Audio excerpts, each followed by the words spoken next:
When you ask your doctor how many stitches they put in, that is actually one of the most challenging questions for me to answer, at least, because it can refer to so many different things. So for example, a bite is when the needle goes in and out of tissue. So for example, when you're closing an incision line, you can take it in 2 bites, where you pick up one side, go through, pick up the other side, go through, or you can take it in 1 bite where you go through both sides and bring the incision together. A stitch technically could also refer to a throw, which is when you throw a knot. So you can throw a bunch of knots, and then if you cut the tie, then that could be considered a stitch.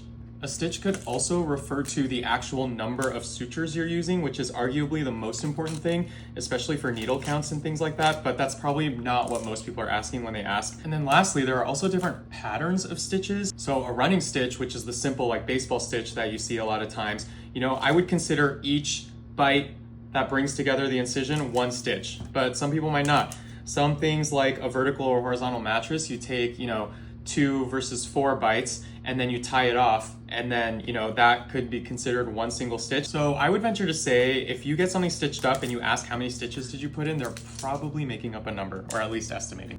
Anyway, I went to Hanamakuri the most recent time I was in New York, and this was one of the things I'm kind of recreating. Essentially, it was a bitter green, so Radicchio, and then I have crushed tangerine vinegar, but they used a yuzu vinegar. And then you gotta sweeten it. This vinegar is actually already pretty sweet, but I'm gonna do a little honey, equal part of olive oil. So a little less on the olive oil, but this vinegar is kind of syrupy. And basically you just want the vinegar to coat every piece of lettuce really well.